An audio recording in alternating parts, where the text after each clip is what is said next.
Aí, agora Espera um pouquinho, vamos confirmar. vamos só confirmar o link lá. Aí a Fernandinha tem que mandar para eles. Vai mandar pra ele o link. Já falou com a Fernandinha? Tá na Falou, página? falou, tá no jeito. Você tá ao vivo já. Agora. Espera na Ô, página de novo. Fernandinha, cadê você aí? Sou seu fã, Fernandinha. O microfone tá bem Aí sensível. já estamos ao vivo já. Já, mas manda o link para eu poder compartilhar. Não, vou mandar, ela vai mandar aí. Pô, eu queria Peraí. falar aí para Fernandinha. Sou fã da Fernandinha. Oi. Link Depois pra eu falo para Fernanda. desembolar para ela entrar aí. Link pra Fernanda já. Chegou Aí, ó, aqui. link. Aí, boa. Aqui. Chegou. Copiar. Deixa eu pôr aqui. Aqui. Colar. Segue o link da live. Não, depois eu vou ver. Cadê a live? Ih, ué. Oh, tá rolando, Zé. Você tá ao vivo já.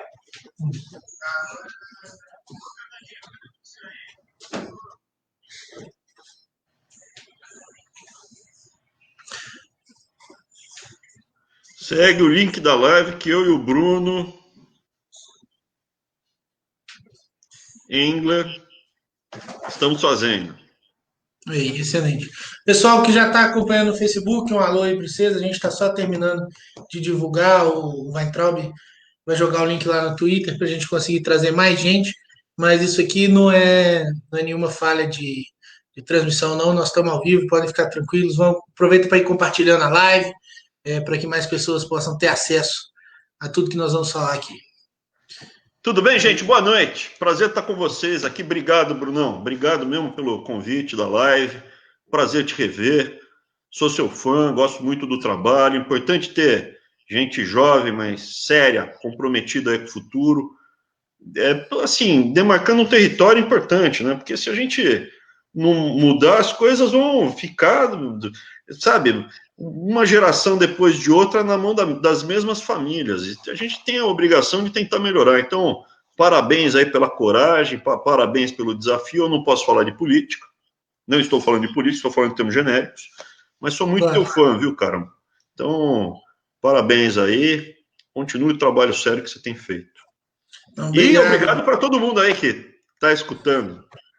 Parou aí para escutar a gente. Te agradecer, Weintraub, agradecer a todos que estão nos acompanhando. Essa live é muito importante, acho que você é uma grande liderança política que se consolidou no nosso país, uma pessoa extremamente alinhada ao presidente Jair Bolsonaro, desenvolveu um grande trabalho à frente do Ministério da Educação, agora está com essa missão aí no Banco Mundial, representando o nosso país, com certeza levando os nossos interesses para essa plataforma. E é um prazer enorme estar com você aqui hoje na live, estar tendo essa oportunidade de estar dialogando com o pessoal de Belo Horizonte, com o pessoal de Minas Gerais, falando um pouquinho da direita, falando um pouquinho de educação e do que a gente pensa para o futuro do conservadorismo, dessas eleições e daí para frente. Bruno, obrigado. Só vou fazer aqui a explanação rápida que eu não sou político, né? Eu nunca fui, não tenho contra, não é que eu sou contra, mas eu nunca fui, não sou filiado, nunca fui filiado a partido nenhum. Eu não tenho um parente meu filiado a partido nenhum, não tenho um avô, um tio, um primo. Então, esse mundo político, eu acompanhava no mercado financeiro quando eu era economista-chefe num grande banco, eu cobria tudo que afetava a economia, inclusive a política. Mas, assim, eu nunca tive envolvimento, mão na massa. E eu entrei realmente de peito aberto para ajudar o presidente, eu e meu irmão, né? Logo no comecinho, o começo realmente era muito pouca gente, era tipo 7 pessoas em volta da mesa. Mas porque a gente falou, bom, vamos perder o país, a gente vai ter que sair do Brasil, então pelo menos vamos sair que nem homem, vamos sair atirando. Não vamos pelo menos vamos tentar reagir.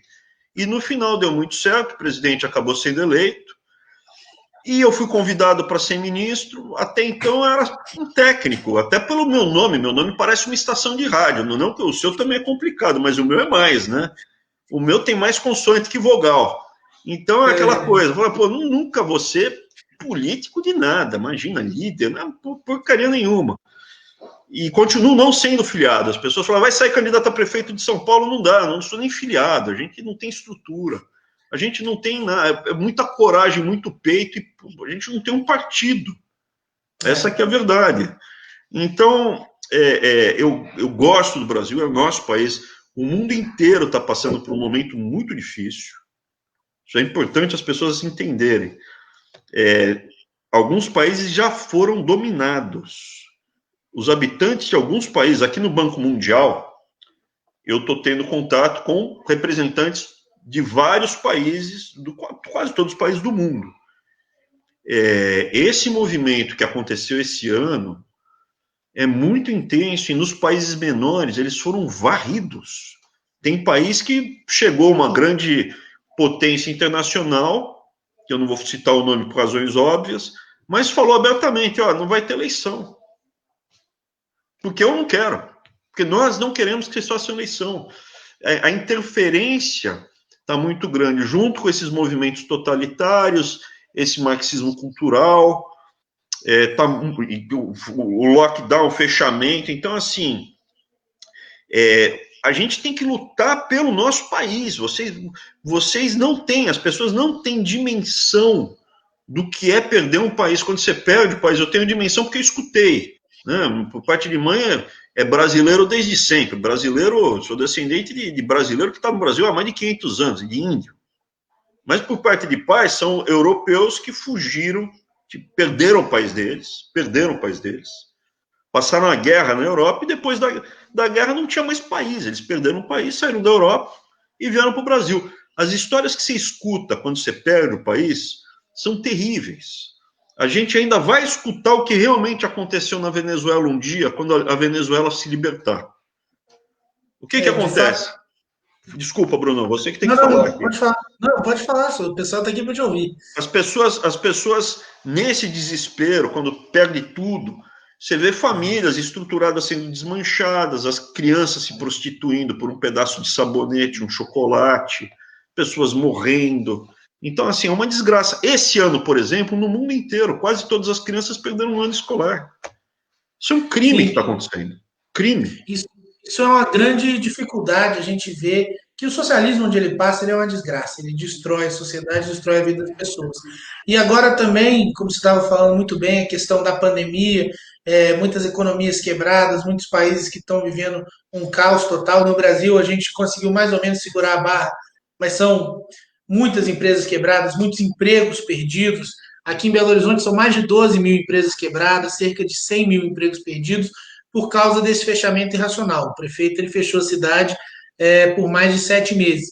Então, também essa questão da educação. Foi muito bom você colocar.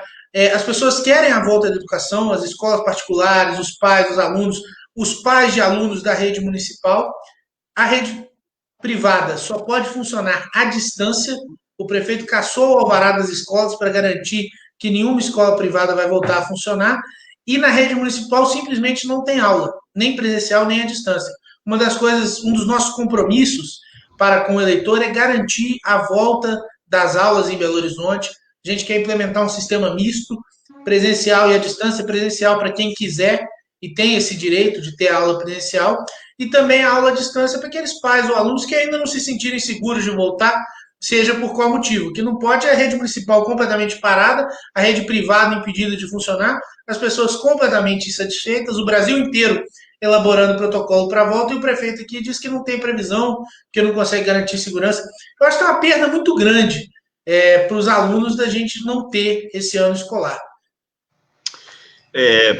Dependendo da faixa etária, é uma tragédia, porque o que acontece? Você tem janelas de oportunidade. O cérebro humano, ele não é uma coisa estanque. Ele é um músculo e vai se desenvolvendo. Existe a hora certa para você alfabetizar uma criança. Existe o momento certo de alfabetização. E a gente perdeu. Para muitas crianças no Brasil, a gente vai perder uma janela de oportunidade de alfabetizar. Então, não somente o trauma de ficar um ano inteiro em casa, que ele vê esse pânico. Então, essa criança está vendo pais desesperados porque perderam o emprego, porque perderam uma pequena empresa que demoraram a vida inteira. Então, a pessoa trabalhou 15, 20, 10, 5 anos para montar o negócio dela. Perdeu. Esse ano perdeu 15 anos de vida. Viu o pai, a mãe, os avós desesperados, com medo. A criança percebe o medo da família. Então, isso é traumático, é uma guerra, uma situação de guerra. A segunda coisa, e é um exemplo ruim, a criança vê o adulto medroso. Não pode. Você tem que ser exemplo para as crianças. Você não pode passar esse medo. Por mais difícil que seja a situação, você está desempregado, você está com conta para pagar, está difícil. Você tem que respirar fundo e passar para a criança que não. Aqui você está debaixo da minha segurança, mesmo nesse mundo incerto. Isso traumatiza a criança e vai traumatizar a vida inteira. A segunda coisa, que é fato técnico, a gente perdeu um ano inteiro. E a criança perdeu essa janela de oportunidade de aprendizado, é uma loucura. A terceira coisa que eu vejo é que você está utilizando esse fechamento para concentrar ainda mais a economia brasileira na mão de grandes conglomerados. Por quê? O pequeno e o médio negócio fechou, teve lockdown, fecha tudo. Mas o grande consegue eliminar na justiça para ficar aberto. O que acontece? O pequeno e o médio quebra, o grande aumenta a participação de mercado. E quando sair da pandemia, essas poucas famílias que já eram gigantescas e já tinham seus monopólios vão estar ainda mais fortes. E nós, da classe média, a gente vai estar rasgado. Então, assim, a pandemia é um desastre do começo ao fim. E na educação, eles vão aproveitar para consolidar o mercado de educação, fazendo os campeões nacionais. Como hoje tem campeão nacional da carne, do bife, do frango, do papel, dos 3 bancos que dominam, vai ter também do ensino no Brasil.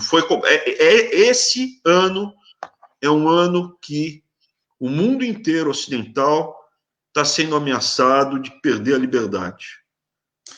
É isso aí. A gente até fez um encontro pela retomada das aulas com a participação de médicos, de pais, de representantes de escola particulares, professores. E uma dona de escola falou exatamente isso. Falou, olha, minha escola é uma escola de família, que está na minha família, eu já estou na segunda geração, é uma escola pequena, e nós estamos em vias de quebrar. E essa pandemia vai quebrar as escolas de pequeno e médio porte, ela falando principalmente do ensino básico, que é a área dela, e vão vir os grandes conglomerados e tomar conta, porque o público ainda vai existir, as crianças precisam de educação.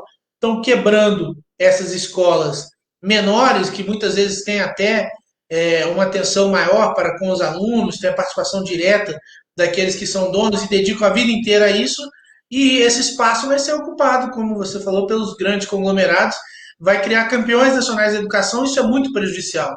Nós, infelizmente, estamos vendo aqui em Belo Horizonte, não só em Belo Horizonte, no Brasil inteiro, muitas escolas quebrando por uma política de não voltar às aulas. E o que a gente acompanha do coronavírus é que as crianças, elas dificilmente pegam, quando pegam são assintomáticas e dificilmente passam para frente. São esses os dados que a gente tem. Mas se baseiam no suposto risco da criança estar contaminando os outros para impedir que a criança, como você bem colocou, tenha um convívio com os seus colegas, que é importante para a formação social, tem um aprendizado, tem idades para aprendizado que estão sendo perdidas. Eu acho que a gente vai levar muito mais do que esse ano que nós perdemos para recuperar a educação, o ritmo da educação dessas crianças. Esse ano daqui foi o ano que as nações do mundo ocidental foram colocadas de joelho. Nós somos paralisados, praticamente dominados, com um estalar de dedos. Se você pegar, não é só no Brasil, o mundo ocidental inteiro está passando por isso, em maior ou menor grau. Algumas nações estão reagindo mais, aqui nos Estados Unidos, alguns estados estão reagindo mais, alguns menos. É um momento decisivo para o mundo ocidental em termos de liberdade. Se há 2 anos, se há 1 ano atrás, em novembro do ano passado, você me falasse que as pessoas teriam os seus negócios fechados com tapume, você ia ser preso por estar andando na rua, estuprador, assaltante, criminoso, ia ser solto das prisões, e as famílias decentes iam ser presas. que você ia ser obrigado a usar uma máscara para andar na rua, como se fosse aí no regime talibã. Né? Burca, vou pôr a burca para andar na rua. Sou obrigado. Mesmo para andar sozinho na praça. Eu vou andar sozinho na praça, sem ninguém ao meu redor, eu tenho que pôr a máscara. Se me falasse que agora estaríamos que tudo fechado, tudo quebrado, tudo paralisado, que você me falasse que agora a gente estaria discutindo a pessoa ser obrigada a levar uma injeção, uma vacina, eu falo, não, é como daqui a um ano eu falo, olha, todo brasileiro agora tem pelo menos um rim à disposição do Estado. O Estado pode pegar um rim seu ou do seu filho. Está à disposição para ser vendido. É um absurdo. É um absurdo. É retirada total da liberdade. A tua casa, veja, o que é o conservador?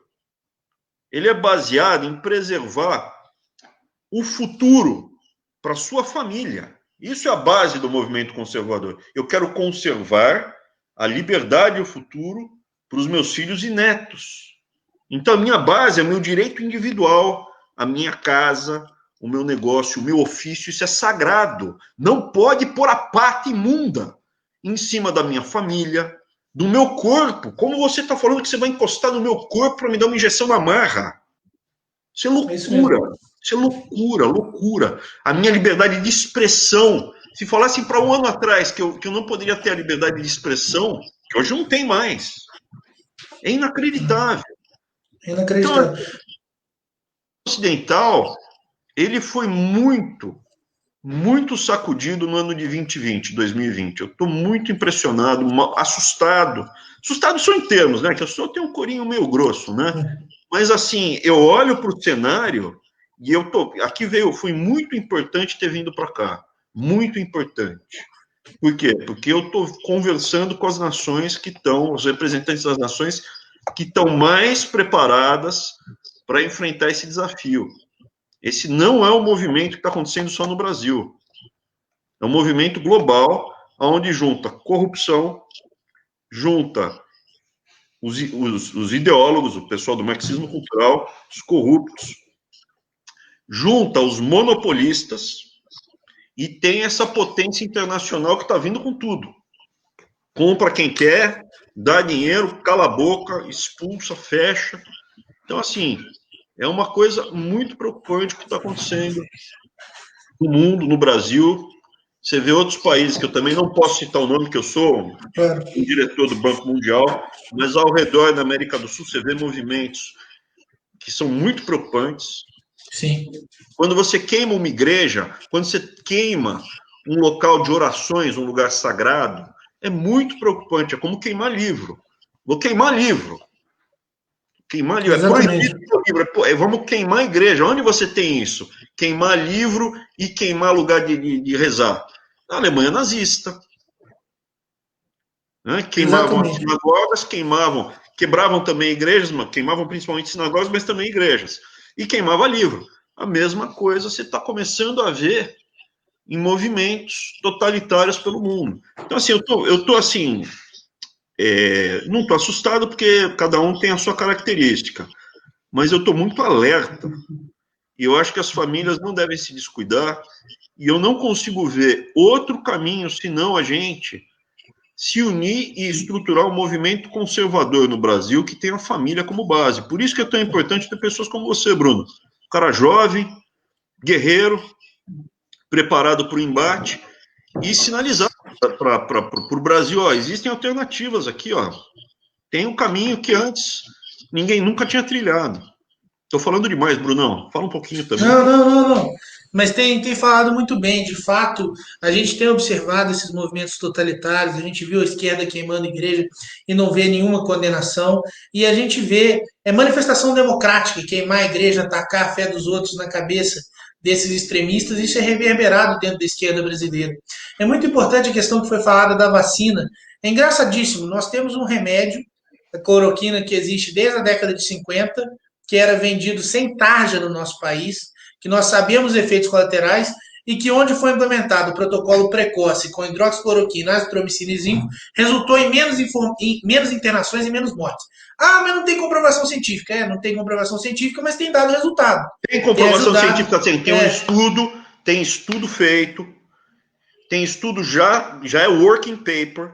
Ah, mas não tem o paper publicado, não, porque o paper demora, mas o working paper já é comprovação científica. Exato. Isso é mentira. O Arthur, crianças, chama o tio Arthur lá. Porque vocês, não sei se você sabe, Bruno, o Arthur, a gente está aqui morando nos Estados Unidos, a gente mora junto, né? Que a gente é irmão, a gente é muito próximo, bacana, né? E o Arthur tá morando aqui comigo, né? Aluguei uma casa aqui e ele veio para cá também.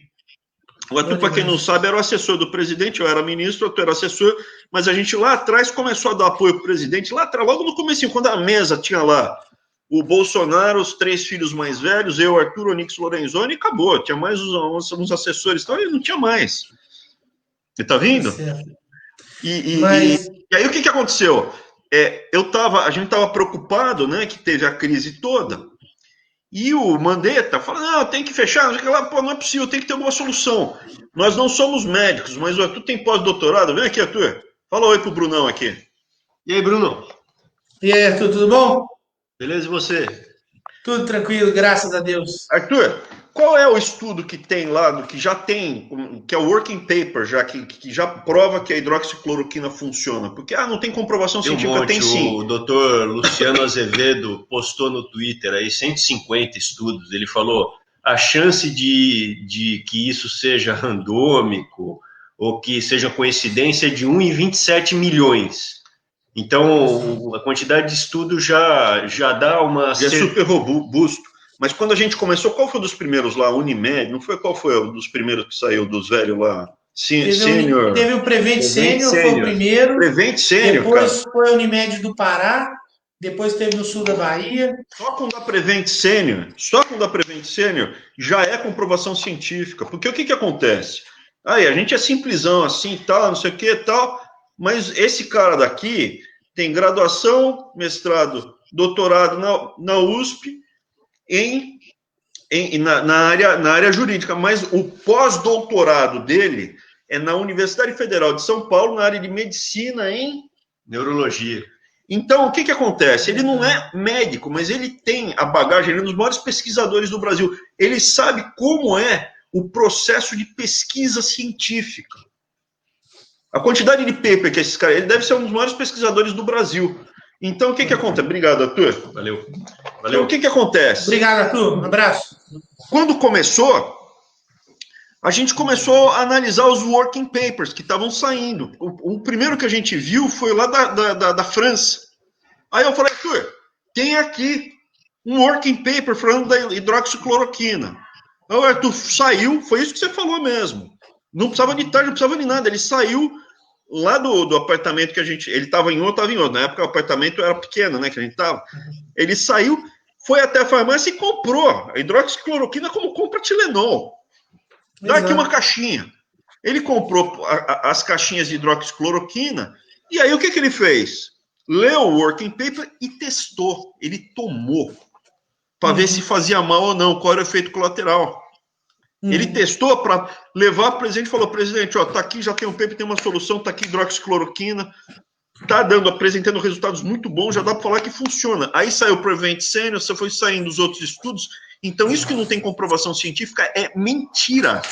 Comprovação científica é baseado em probabilidades estatísticas. A probabilidade estatística hoje da hidroxicloroquina não ter um efeito benéfico no tratamento tende a zero. É próxima de zero. Isso é uma comprovação, existe uma evidência empírica robusta. Isso é comprovação científica. Coisa que eu escutei, por exemplo, do Mandetta, não tem. Pô, Mandetta, vem cá. Quantos papers você já escreveu na sua vida? Nenhum. Quantas pesquisas você já fez? Você conhece como é que é feito pesquisa científica? Então, assim, um pesquisador que tem uma bagagem de pesquisa científica, naquele momento, conseguiu ir atrás das pesquisas que estavam em andamento e descobrir os médicos que estavam envolvidos. Coisa que o Mandetta não fez. Coisa que esse pessoal que fala que não tem, também não fez. E joga politicamente para enfiar vacina ou vender equipamento.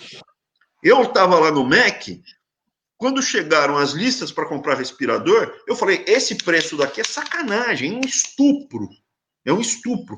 Daí saiu até depois aquele negócio do Cebolinha e tal. Fala, pô, me vende pelo preço justo, que eu vou aí pedir desculpa. De joelho. Mas o preço que vocês estão fazendo é sacanagem. Tanto é que a gente não comprou, a gente mandou reformar. Levantamos onde é que tinha respirador que estava encostado, que tinha sido sucateado, e mandamos reformar. É um quinto do preço, zero perto do que eles estavam vendendo. Não tem um escândalo nas compras feitas pelos hospitais universitários do Brasil todo.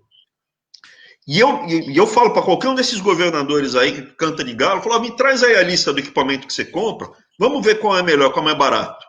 Se você tiver 2 melhores que os do MEC, né, no caso, o que cantou de galo foi eu ponho uma calça apertada sem cueca e sapato sem meia e vou rebolar em cima do balcão. Você já sabe quem é, né?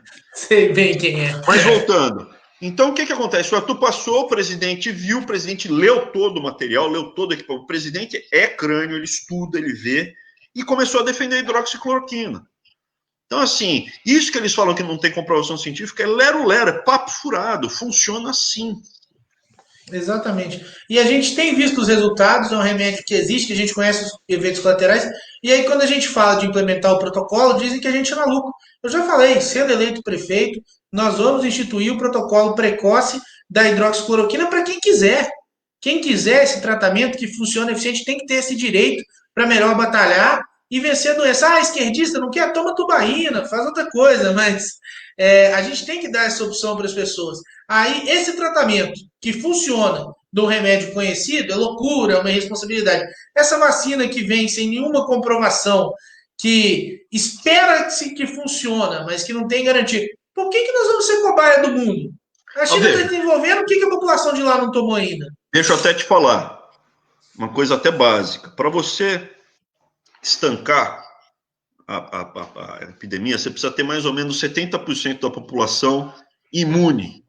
Né? Isso é, ou foi contaminada, já teve contato, ou foi vacinada. Quando você tem 70%, você já não consegue espalhar mais a doença, ela se esvai. Deixa eu te perguntar uma coisa. Vacina, isso que você falou está correto. Pô, não sei o que acontece, se dá febre, não dá, vai dar problema, não dá. Para que eu vou vacinar criança pequena? A gente sabe que o efeito dessa doença nas crianças é praticamente nada. E da vacina, a gente não sabe qual é o impacto. Por que a gente não vacina o grupo justamente que é o mais vulnerável e que tem menos tempo de vida pela frente? Ah, uma vida é sempre uma vida. Não, uma criança de 10 anos quando morre é muito mais trágico do que uma pessoa com 90 anos quando morre. É triste as 2 pessoas morrerem. Mas uma pessoa com 90 anos quando morre, poxa vida, que pena. Uma criança com 10 anos quando morre é uma tragédia. Uma mãe com 3 filhos pequenos ou 2 filhos pequenos quando morre é diferente de uma bisavó quando morre. E essa doença, o grupo que mais mata é justamente os mais velhos. Então a gente está destroçando a vida de todo mundo que tem 20, 30, 40, 10, 5 anos. Vamos dar vacina, que a gente não sabe o efeito colateral em criança de 5 anos, de 3 anos, recém-nascido. Porque teve governador que comprou 46 milhões, 45 milhões de doses. Ele falou, pô, 45 milhões é a quantidade de habitante do estado inteiro. Precisa vacinar todo mundo? Até quem já pegou? Até criança recém-nascida? Não, e é curioso, porque eles falam que a vacina é a solução, a vacina vai resolver o problema, mas ao mesmo tempo eles falam que você já ter pegado não garante imunidade. Como é que faz sentido uma coisa dessa? A vacina é justamente a inoculação. Na boa, cara, na boa. Governador, chega e fala, todo mundo tem que tomar vacina, ele tinha que ser o primeiro na fila, arregaça e fala, põe aqui, cara. É isso mesmo. Isso é um absurdo. O Arthur, ninguém sabe isso, ninguém sabe. Ele foi lá na farmácia, antes de falar com o presidente, ele testou para ver qual é o efeito colateral dessa porcaria. Tomasse e ficasse aí imprestável, fosse parar no hospital, ele falou, esquece, é loucura. Leu, estudou, ponderou, e sem estar doente, ele tomou. Esse governador que defende a vacina, pô, aqui, ó, eu sou o primeiro da fila. Exatamente. Antes de dar numa criança pequena, recém-nascida. Que loucura isso. De fato, é uma loucura do governador que não tem respeito nenhum pela liberdade. Ô, Weintraub, eu E queria... sabe o que parece? Sabe aqueles vendedores desesperados para vender alguma coisa? Tem que hoje, tem que comprar hoje, senão vai acabar tudo. Mas por que hoje? É isso mesmo. Mas por que não começa com os mais velhos? E, de Que são novo, justamente nós. uma vacina sem comprovação. Vacina, A gente dá 5 encheu milhões o de doses saco, nos mais velhos. encheram o mais saco vulnerável. da cloroquina, comprovação, uma vacina sem comprovação. E uma substância que a gente não conhece, a gente não sabe quais são os seus efeitos, é de fato uma irresponsabilidade. Mas, Ibe, eu queria entrar um pouco nessa área da educação. A gente fala muito aqui em BH da questão das escolas cívico-militares. Eu me lembro que eu tive lá no MEC, a gente Eu falou lembro. desse modelo. Você E estava quando as desesperado pessoas... para trazer o máximo de escolas para Minas Gerais. Foi um dos Exatamente. maiores guerreiros. Brigava Exatamente. comigo o tempo inteiro. Abraão, cadê a minha escola? Cadê a minha escola? Pô, me ajuda aí, pô. Tem prefeito que não quer, daí fica difícil. Como é que eu posso mandar uma escola onde o prefeito não quer? Mas você Exatamente. brigou muito, muito. Enchemos o saco seu lá. Mas aí a gente fala muito desse modelo, as pessoas, mas como é que você vai implementar o modelo? E eu explico, é um modelo que está disponibilizado pelo MEC, que basta o ente federado, estado ou município aderir, e o MEC toma conta dessa operação para os primeiros escolas, para os projetos piloto. Queria que você explicasse um pouquinho para quem está acompanhando, de fato, como funciona esse modelo, para eles terem essa tranquilidade de que não é uma ideia maluca, não é algo que dá para ser aplicado, basta ter vontade política. Já tem um modelo que já está sendo testado no Brasil, dá muito certo. Ele já tem várias escolas que já passaram por essa transformação. Não é uma escola militar, não é que aquela escola do Exército, não é a escola do Exército, é uma escola onde você tem a junção de professores civis com componentes ou da polícia militar ou das Forças Armadas. Da reserva, né? Você usa pessoas da reserva para fazer isso.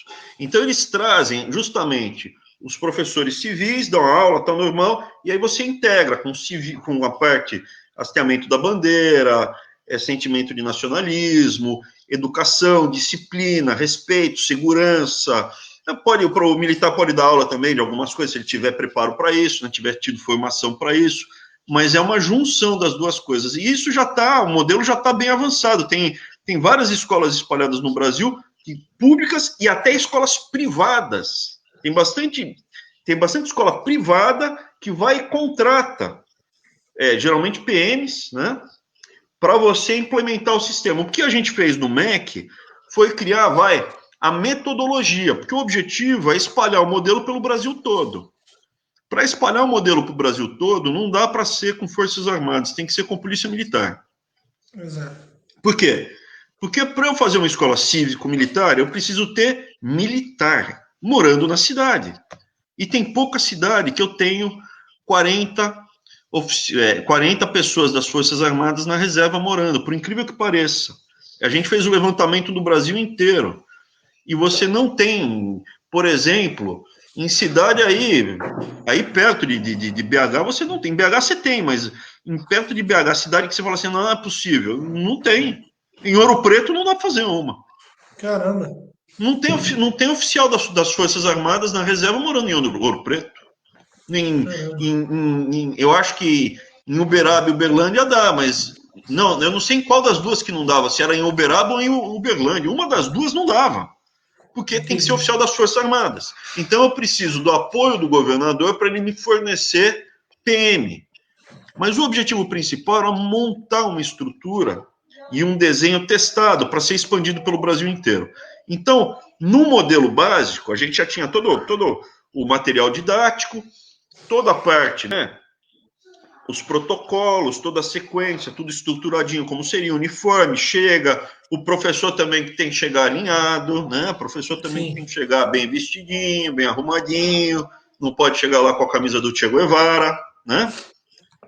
Exatamente. Então, assim, professor e aluno dentro de um formato para seguir um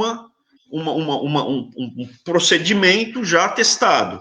E nesse modelo, a gente teria 21 integrantes das Forças Armadas participando por escola, no mínimo, 21. No mínimo não, era 21 que eu precisava. Para a gente expandir para o Brasil inteiro, a gente ia testar um número menor, provavelmente caindo para 12. É que nessas primeiras escolas não tem espaço para ter fracasso. Por quê? Porque você tem uma militância muito grande tentando derrubar o que a gente quer fazer. Você pega aí outro... Eu vou voltar para a escola militar, me dá um espacinho só para eu dar um exemplo. Conta para mim. Conta para mim. Programa do MEC. O professor Nadalim fez, montou, o MEC, eu estava lá, montou os livrinhos com as historinhas bonitinhas, né? Que o papai pega o livrinho, vai estar na internet, vamos também disponibilizar para quem não tem internet os cantos da leitura para a pessoa ter acesso, pegar isso, já está espalhando no Brasil inteiro, já está bombando. Tem Chapeuzinho Verde, tem os contos de fada tradicionais. Aí o pessoal está inventando história e desculpa para derrubar o Conta para mim. Por quê? Primeiro que é muito barato. Muito barato. Você não precisa de gráfica, você imprime na impressora o livro. Você imprime com desenho, com tudo bonitinho, ilustrado, tudo bonitinho. Alguém, um empresário, pode imprimir e distribuir naquela escola. Você pode. Então, não tem direito autoral. Muito barato. Não tem gráfica, não tem direito autoral. Então, as pessoas que montam aquelas histórias maravilhosas, cheias de depravação, não vai ganhar mais nada. Não tem gráfica para imprimir. A gráfica é outro lugar complicadíssimo. Não dá para fazer doutrinação nas crianças, porque as historinhas são tudo bonitinhas. Aí eles inventaram que a história não está com toda a sua tradicional sequência, porque tem algumas histórias que tem muita carnificina, algumas histórias foram suavizadas, porque é para criança pequena. Depois você vai ler de novo. Claro. A Cinderela, no original, as irmãs cortam o dedo para caber no sapato, sangra, você descobre que está com sangue. Pô, você não vai contar isso para criança pequenininha. Não vai contar, não tem como. No João e Maria, que o João e Maria morre, na Chapeuzinho Vermelho, que o lobo mal mata a avó, não tem como. Então, assim, a gente fez para criança pequena, para pobre, para classe média, que vai começar a ler com os filhos, né? E nessa pandemia ainda, pela internet, então é um programa que está bombando, está um sucesso, pegou o Toquinho para fazer as cantigas, porque tem cantigas também, cantigas tradicionais, sabe, cantiga que não é funk, que não é, né, abaixa na garrafinha, nada disso, o Toquinho tocando no violão as cantigas tradicionais, com a criancinha escutando as historinhas, pô, show de bola, maravilhoso. Aí eles querem derrubar o pessoal que, né, da ideologia, o pessoal que recebe dinheiro das gráficas, o pessoal que recebe dinheiro dos direitos autorais quer derrubar o programa. Então, assim, tem muita gente contra. Volta para a escola cívico-militar. As primeiras escolas do nosso modelo que a gente vai lançar, que seria esse ano, né, se não tivesse tido essa pandemia, esse ano ia ter as escolas cívico-militares. Não pode ter fracasso. Tá certo. Se tiver 400, se eu tiver 300, nas primeiras 400 escolas, 399 sucessos, a escola estava largada, abandonada, os alunos péssimos, um caso de que não funcionou. Os outros 399 foi um puto sucesso. 400 escolas, 399 sucessos, um caso foi ruim. A Rede Globo vai fazer o quê? A família Marinho vai fazer o quê? Uma série a semana toda mostrando o fracasso da escola cívico-militar. Então, nesse primeiro desembarque, a gente fazia o quê? Um excesso de cautela, por isso, dos 21 militares. Mas eu acho que a gente iria baixar gradualmente essa quantidade para alguma coisa como 12. Com 12 militares, você roda uma escola muito bem. E só para esclarecer, então, por exemplo, se o prefeito ou o governador aderir ao programa, a União consegue fazer esse projeto piloto, essa transição.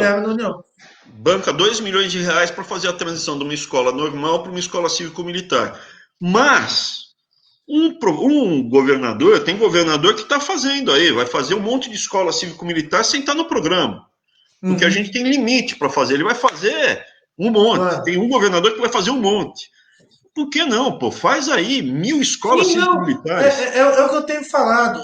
A ideia, assumindo a prefeitura, é aderir ao programa do MEC, para que o MEC possa fazer essa escola piloto, que certamente vai ser um sucesso, que no Brasil inteiro tem sido um sucesso, e depois buscar parcerias com o governo do estado, com a polícia militar, para poder ampliar esse modelo nos mesmos Então, moldes. o Isso aí governador funciona. precisa ser. O governador não pode sabotar, porque se o governador sabota, você não tem os PMs para você incorporar no programa. Mas Senão aqui você em não Minas, consegue graças a fazer em Deus, cidade pequena. Você não consegue aqui em fazer. Minas, Desculpa, fala. graças a Deus, o Zema é um cara tranquilo, ele não é de sabotar, mas eu imagino que em outros estados, principalmente estados comandados por governadores de esquerda ou por governadores como O aquele da calça Docinho, apertada, Docinho, tem o governador da calça apertada, Docinho, ele então, não quer. Não quer. Então, assim, por que não quer? Porque você muda a dinâmica. Como conta para mim, estava acostumado a receber. A criança nem recebia livro, não tinha material nenhum. Agora você tem uma biblioteca à disposição para as famílias lerem com as crianças. Isso muda um monte de paradigmas. A escola cívico-militar, se você nunca entrou numa, você fica encantado a hora que você entra numa. É maravilhoso. As crianças todas arrumadinhas, as menininhas de cabelo preso, o pessoal, todo mundo arrumadinho, com uniforme, fila, não tem balbúrdia, não tem pichação na escola, não tem depredação. Você entra na escola, ela está zerada, zerada. Quantos anos tem a escola? 2 anos, 3 anos, zerada. Não tem. A única coisa que você vê que chama atenção é um monte de risco preto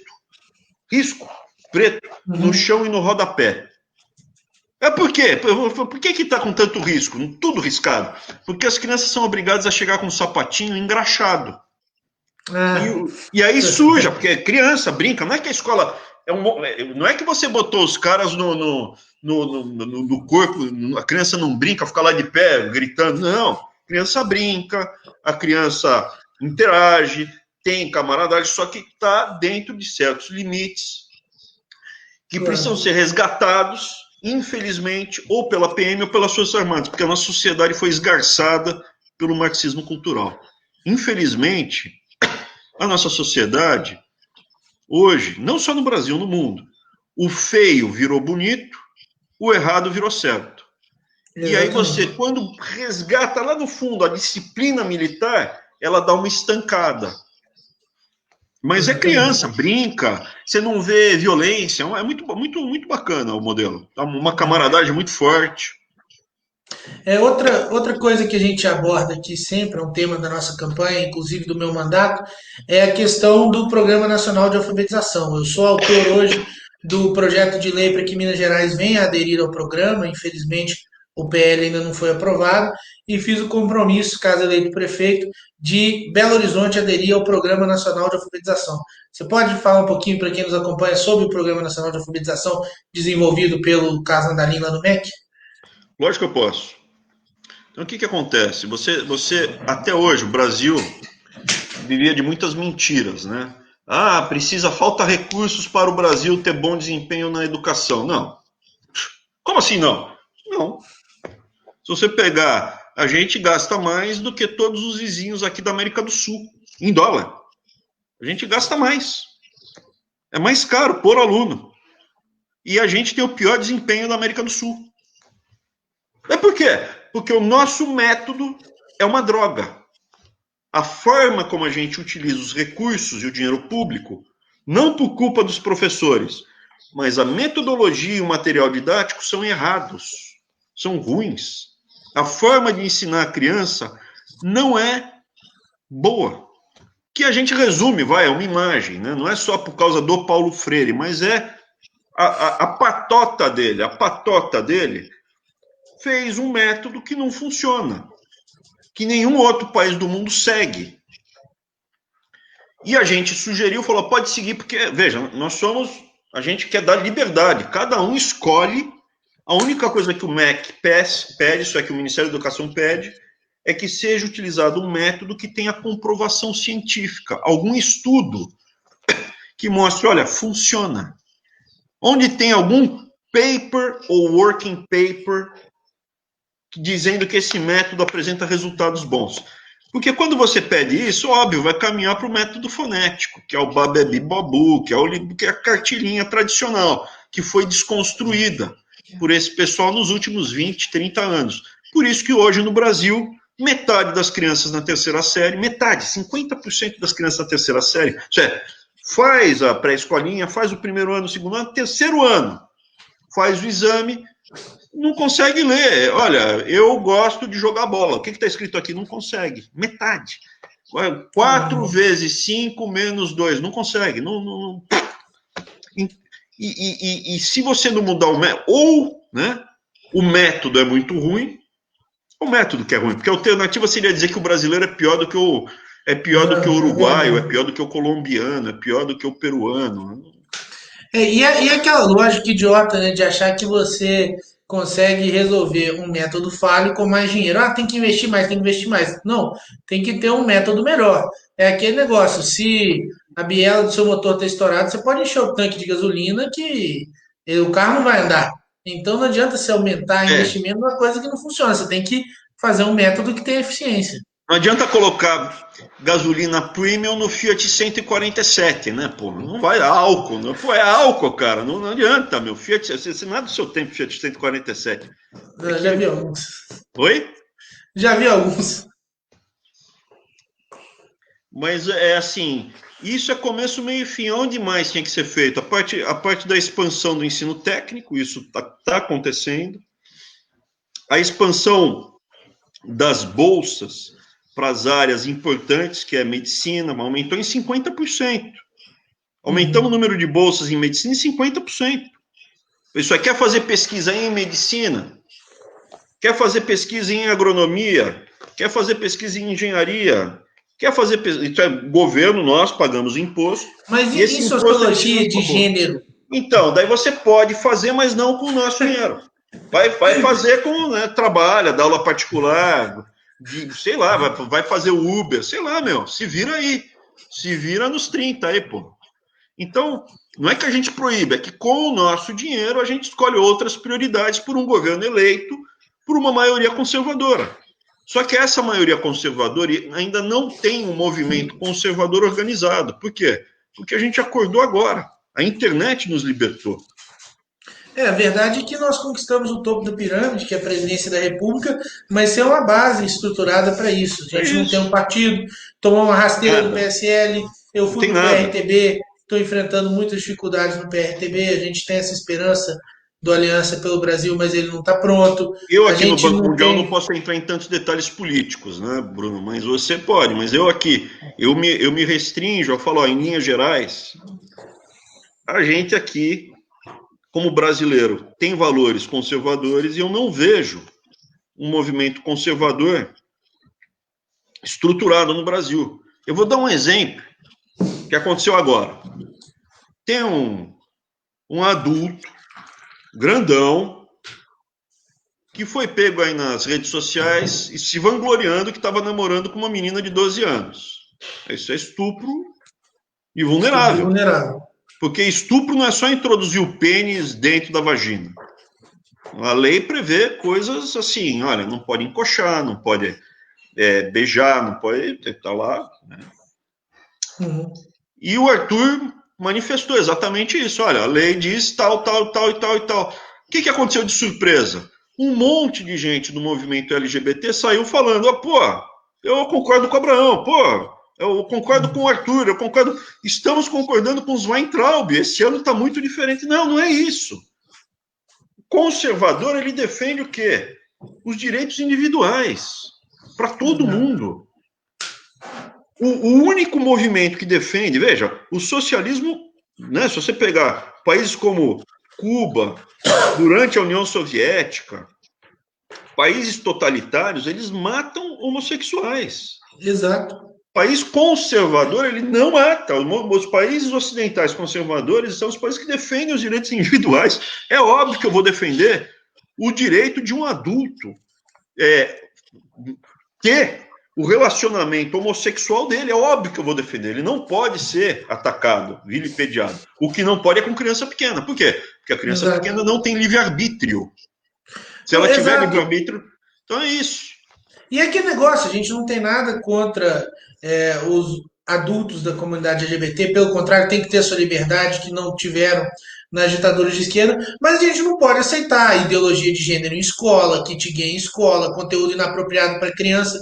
Quando a gente se propõe a defender a inocência das crianças, aí, é homofóbico, é isso e aquilo. Não, A o gente... que acontece?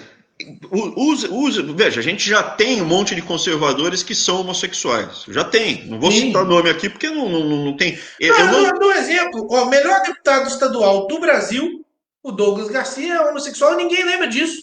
É que eu não gosto de falar porque parece que a gente está dando apoio porque ele é homossexual. Não, eu acho o Douglas Garcia como indivíduo, um cara que se destaca. Por acaso, ele é homossexual também. Ninguém lembra da sexualidade dele, só a turma esquece. A gente lembra dele que ele é o melhor deputado do Brasil. E aí o que acontece?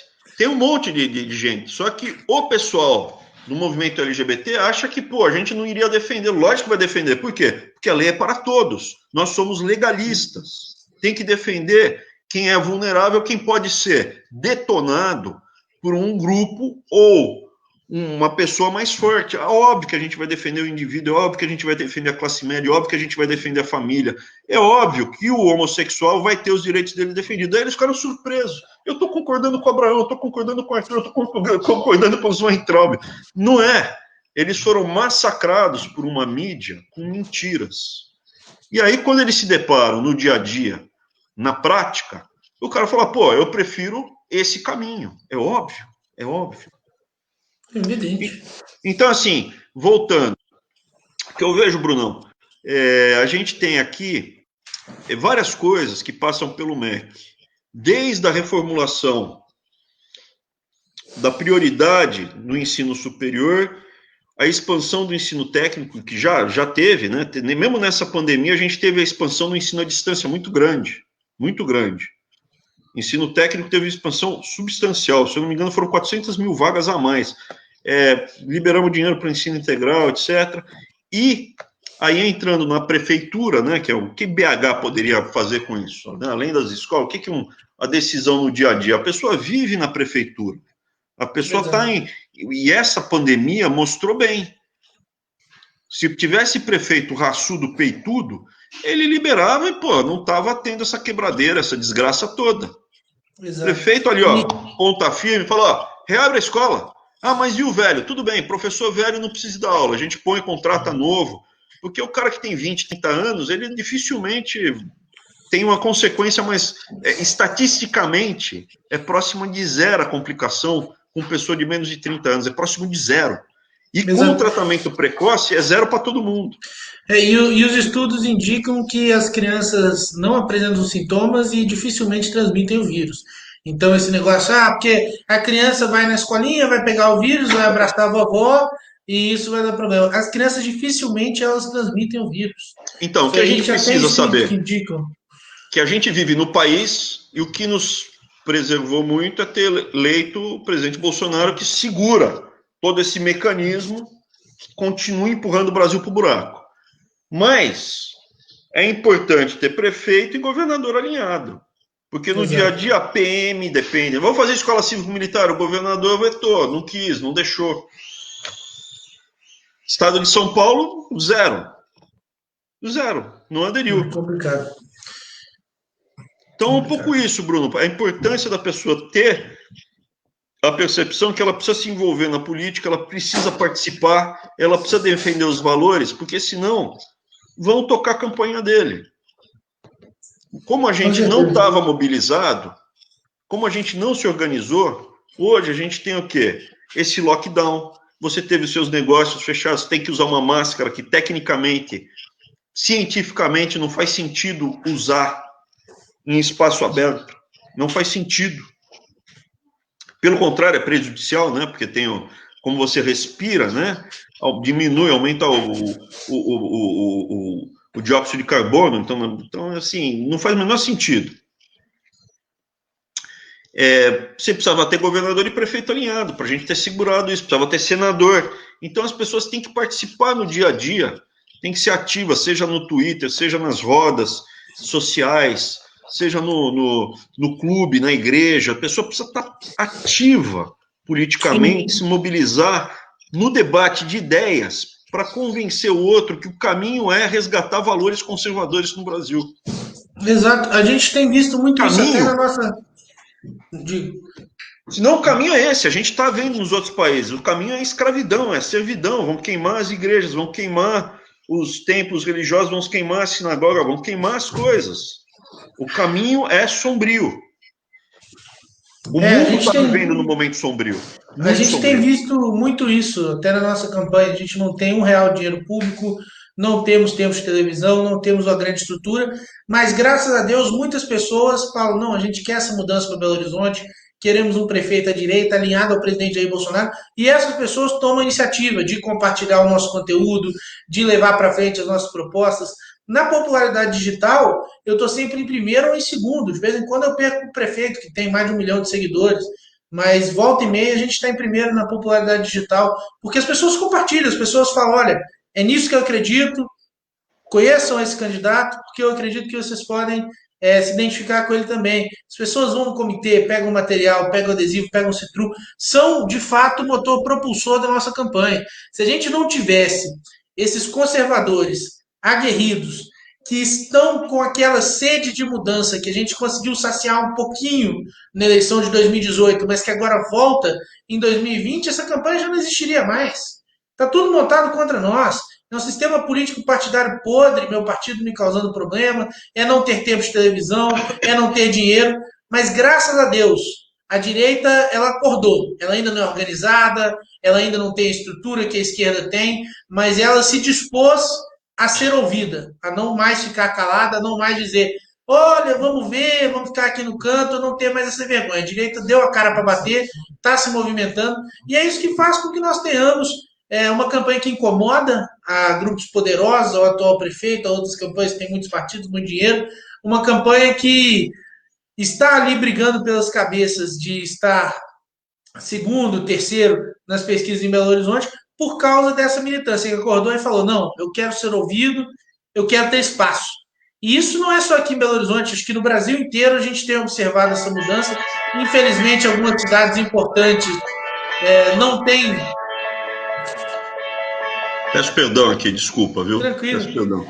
Infelizmente, algumas cidades importantes não têm esse nome para as pessoas se juntarem à volta, mas a gente viu que os conservadores agora, graças a Deus, embrionaram ainda, mas está começando. A gente já teve CIPEC aqui no Brasil, a gente tem uma militância bolsonarista que tem a sua força, e a gente está começando a ter um pouquinho de estrutura para a gente não ser pisado, não ser passado por cima, como foi ao longo dos últimos anos.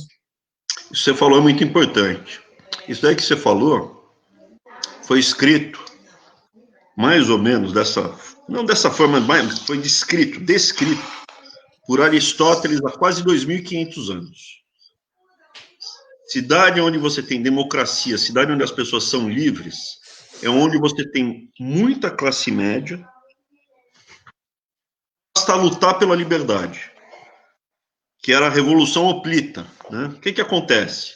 Cidade que você tem um grupo só de famílias oligarcas que controlam tudo, e o resto um bando de coitado, oligarquia, e aí ou essas poucas famílias ficam dominando a cidade, ou aparece um ditador, na verdade a palavra certa é demagogo, que conduz o povo, demo de democracia, demo, povo, gogo, condutor, que pega toda a massa de excluídos e fala, ó, vamos derrubar os oligarcas.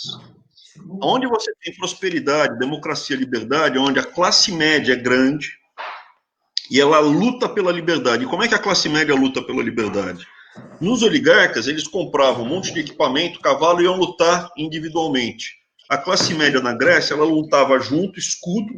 Por que era a Revolução Hoplita? Porque a classe média aí comprava o seu escudo, que é o ópio, hoplita, e a sua lança, e o seu equipamento. E eles iam juntos lutar. E só era cidadão, com direito a voto, quem ia lutar. O cara que ficava escondido em casa, debaixo da cama, a gente sabe quem você é. Então, essa percepção que eu, junto com o meu vizinho, junto com a minha comunidade, nós todos reunidos, classe média, nós podemos enfrentar os poderosos e tomar na nossa mão o nosso destino, dos nossos filhos, dos nossos netos, e ter um país melhor, livre. Isso foi escrito por Aristóteles há 2.500 anos atrás. E até hoje está válido isso. Brunão, Com certeza. obrigado, viu, meu? Obrigado mesmo pela oportunidade. Te desejo toda a sorte do mundo, cara. Sou fã teu, guerreiro, e espero realmente que você dê sequência aí nesse papel seu aí de jovem liderança para conduzir o movimento conservador para um patamar mais alto. De novo, eu não posso entrar na parte de política, de eleição, Claro. estamos aqui discutindo ideias, mas eu gostaria que você conduzisse, se fosse um dos condutores aí desse trabalho que você já vem desenvolvendo. Tá? Muita sorte para você aí. Olha, eu que tenho que agradecer você estar aqui hoje participando dessa live, nos passando muito do seu vasto conhecimento, à frente do MEC, seu conhecimento político, da realidade que o nosso país vive, que o mundo vive. Agradecer a todos que acompanharam a live, ainda estão acompanhando. E eu queria fazer um convite. Vocês que estão aqui na live, que viram lá na rede do Weintraub, que ainda não conhecem aquilo que eu prego, aquilo que eu defendo, com essas redes sociais aqui, o Facebook, o Twitter, o Instagram, para ver o que a gente prega, o que a gente defende, mas eu queria agradecer demais. Eu que sou seu fã, acompanhei demais o trabalho lá no MEC, um excelente trabalho. Infelizmente, teve aquela saída abrupta por uma falta de liberdade de expressão que a gente está observando no nosso país, mas você tem o meu respeito, a minha admiração, é uma das grandes pessoas que luta pelo nosso país, um grande patriota, um orgulho enorme ter participado da live com você hoje. Obrigado, é recíproco. Brunão, fica com Deus. Antes de eu fechar, eu esqueci de comentar. Eu gosto muito de Minas Gerais. Admiro muito, porque Minas Gerais tem o segundo melhor queijo do Brasil, porque o primeiro é o polenguinho feito em Pirassununga, no estado de São Paulo. Você vem com essa história, o melhor queijo do Brasil, a melhor cachaça do Brasil é de Minas. Obrigado, tudo de bom, tchau. Valeu. Onde que encerra aqui?